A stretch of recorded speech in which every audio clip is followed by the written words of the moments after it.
स्नेहांकित ही संस्था गेली 10 वर्ष नेत्रहीनांच्या कल्याणासाठी विकासासाठी अव्याहतपणे काम करते आहे। नेत्रहीनांच्या सर्वांगीण विकासासाठी नानाविध उपक्रम संस्थेच्या वतीने सातत्याने राबवले जातात आणि त्यातलाच एक स्तुत्य असा उपक्रम आहे संगणक प्रशिक्षण। या संस्थेच्या वतीने नेत्रहीनांसाठी MSCIT सह बेसिक कॉम्प्युटर पासून प्रोग्रामिंग पर्यंत सर्व प्रशिक्षण मोफत दिले जातं।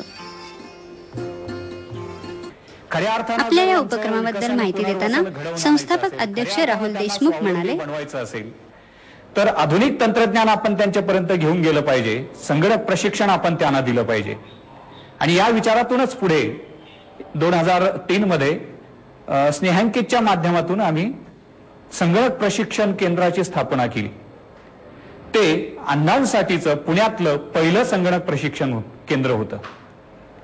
सुरुवातीच्या काळात आम्ही फक्त MS ऑफिस हा कोर्स जॉस फॉर विंडोज या सॉफ्टवेअरच्या साह्याने शिकवत असू। पहिल्यांदा अण्णांसाठी महाराष्ट्रात आम्ही MSCIT हा कोर्स सुरू करू शकलो।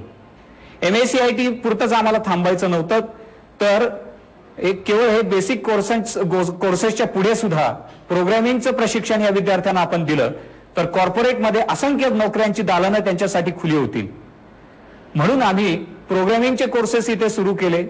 आम्ही national association for the welfare of physically challenge या संस्थेची स्थापना केली। नुकताच या संस्थेच्या वतीने आम्ही digital library for physically challenged हा एक अभिनव उपक्रम सुरू केला। डिजिटल लायब्ररी ही कन्सेप्ट ढोबळमानाने अशी आहे की काही पुस्तकं आम्ही डिजिटल फॉर्मॅटमध्ये कन्वर्ट केलेली आहेत। हा जो प्रोजेक्ट आहे हा पुढे 3 टप्प्यांमध्ये विकसित होत जातो। पहिला जो टप्पा आहे तो आम्ही साधारण मराठी, हिंदी आणि इंग्रजी अशा तिन्ही भाषांमधील जवळपास 200 पेक्षा अधिक पुस्तकं हे MP3 फॉर्मॅटमध्ये कन्वर्ट केले आणि ते कॉम्प्युटरवरती लोड केलेले आहेत। आमचे अंध विद्यार्थी कॉम्प्युटरवर बसून ते पुस्तकं ऐकू शकतील, त्याचबरोबर काही स्क्रीन रीडिंग सॉफ्टवेअरच्या मदतीने स्कॅन करून पुस्तकं ऐकू शकतील कॉम्प्युटरच्या मदतीने। एका वर्षानंतर जेवढं आमच्याकडे कलेक्शन लिटरेचरचं झालेलं असेल ते सगळं लिटरेचर आम्ही इंटरनेटवरती अपलोड करणार आहोत, ज्यामुळे आमच्या ई-लायब्ररीचा लाभ घेण्यासाठी कुणालाही इथे यायची गरज पडणार नाही। संस्थेच्या वतीने जॉर्ज फॉर विंडोज या सॉफ्टवेअरच्या माध्यमातून ध्वनीद्वारे नेत्रहीनांसाठीचा संगणक अभ्यास सोपा केला गेला आहे।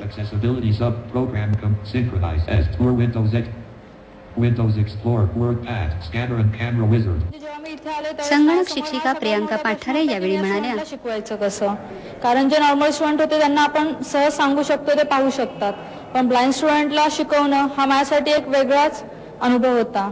इथे मला जॉस सॉफ्टवेअरची सगळ्यात जास्त मदत झाली की त्याचा यूज करून मी ब्लाइंड स्टुडंटला योग्य पद्धतीने मार्गदर्शन करू शकत होते।